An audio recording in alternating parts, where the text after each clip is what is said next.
Hi friends, అందరు బాగుండారా? ఈ పూట వీడియోలో సాల్మన్ ఫిష్తో సింపుల్గా తవా ఫ్రై ఎట్లా చేసుకోవాలనో చూపించాను. కొన్ని రకాల ఫ్రైస్లో తవా ఫ్రైకి ఉండే క్రేజే వేరండి. అట్లాంటి తవా ఫిష్ ఫ్రైని ఎట్లా చేసుకోవాలో ఈరోజు మీకు చూపించాను. ఎక్కువ హడావిడి లేకోకుండా రోని ఇంగ్రీడియంట్స్తోనే టేస్టీగా ఉండే ఈ ఫిష్ ఫ్రైని చూసేద్దాం పాండి. ముందుగా చేపల్ని ఉప్పు పసుపు వేసి 2-3 సార్లు బాగా కడుక్కున్నాక వాటర్ ఏమీ లేకుండా చూసుకొని పక్కన పెట్టుకోవాలా. ఇప్పుడు ఫిష్ ఫ్రై మసాలా కోసం ఒక చిన్న బౌల్ తీసుకొని దాంట్లోకి 1 టీ స్పూన్ దాకా కారం వేసుకోండి. అట్నే రుచికి తగ్గట్టు ఉప్పుని, 1/4 టీ స్పూన్ దాకా పసుపుని, 1/2 టీ స్పూన్ దాకా మిరియాల పొడిని వేసుకోండి. ఇందులో మ్యాజిక్ ఐటమ్ వచ్చేసి ఆరిగానో, దీన్ని కూడా 1/2 టీ స్పూన్ దాకా వేసుకోండి. మీ దగ్గర ఆరిగానో లేకపోతే వాము ఉంటే వాముని వేసుకోండి. అట్నే దీంతోకి ఫ్రెష్గా చేసుకున్న 1 టీ స్పూన్ అల్లం తెల్లవై పేస్ట్ని కూడా వేసుకొని ఒక సగం నిమ్మకాయ ఉప్పుని కూడా పిండేసుకోండి. ఫస్ట్ ఈ మసాలాలన్నీ నీళ్ళేం పోసుకోకుండా ఒకసారి బాగా కలుపుకోండి. మరీ గట్టిగా ఉండి అవసరం అయితేనే నీళ్లు పోసుకొని కలుపుకోండి. ఫిష్ ఫ్రై మసాలా అనేది వీడియోలో చూపించన్నట్లుగా ఉండాలా. ఇప్పుడు మసాలాని చేప ముక్కలకి అన్ని వైపులా వీడియోలో చూపించన్నట్లు అంతా బాగా పట్టించండి.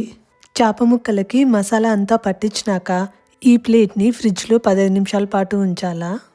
అట్లా 15 నిమిషాలు ఉంచినాక మసాలా పట్టించిన చేపల్ని బయటికి తీసి వీడియోలో చూపించన్నట్లు ఫ్రై చేసుకోవడానికి ఒక ఇనుప పెనాన్ని స్టవ్ మీద పెట్టుకోండి.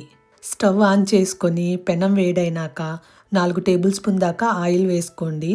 ఆయిల్ వేడైనాక 1 లేదా 2 కరివేపాకు మండల్ని కూడా వేసుకొని ఫ్రై చేసుకోవాలా. ఈ ఫిష్ ఫ్రైలో కరివేపాకు వేసుకుంటే మంచి టేస్ట్ వస్తుంది. ఈ పెనం మధ్యలో కొంచెం గుంతగా ఉంటుంది కాబట్టి పెనంకి సరిపడా 2 చేపలు వేసుకొని వేయించుకోండి. చేపలు వేసిన ఎంటంబడి తిప్పకుండా కొంచెం ఏగినాక చెలాక్తో తిప్పాలా. ఇట్లా మంటని slow to medium flame adjust చేసుకుంటా మధ్య మధ్యలో గ్యాప్ ఇచ్చా తిప్పుతూ చేప ముక్కల్ని అన్ని తిక్కులా ఏగే వరకు బాగా నిదానంగా ఫ్రై చేసుకోవాలా. ఇప్పుడు నా దగ్గర తెల్లవాయి కారం ఉందని ఫ్లేవర్ కోసం వేసుకుంటానా. ఇంకా చేపల్ని పెనం నుండి తీసేచ్చాము అనుకున్నప్పుడు ఈ తెల్లవాయి కారాన్ని వీడియోలో చూపించన్నట్లు వేసి వేయించుకోండి. తర్వాత చేప ముక్కల్ని అన్ని వైపులా తెల్లవాయి కారం అంటుకునేలాగా తిప్పుకొని ప్లేట్లోకి ట్రాన్స్ఫర్ చేసుకోవాలా. అట్నే మిగిలిన ఫిష్ పీసెస్ని మనం ముందు ఎట్లయితే వేయించుకున్నామో అట్నే ఈ మిగిలిన ఆయిల్లో వేసుకొని ఫ్రై చేసుకోవాలా. చాలా తక్కువ నూనెలో డీప్ ఫ్రై లేకుండా టేస్టీగా ఫిష్ని తవా ఫ్రై ఇట్లా చేసుకోవచ్చు. ఇట్లా కొన్ని ఇంగ్రీడియంట్స్తో సింపుల్గా టేస్టీగా ఉండే ఈ తవా ఫిష్ ఫ్రైని మీరు కూడా ట్రై చేయండి. ఈ వీడియో కనుక మీకు నచ్చితే తప్పకుండా లైక్ చేయండి. మీకు తెలిసిన వాళ్ళందరికీ ఈ వీడియోని షేర్ చేయండి. ఇట్లాంటి మరిన్ని tasty, simple and easy recipes కోసం మా ఛానల్ని సబ్స్క్రైబ్ చేసుకోండి.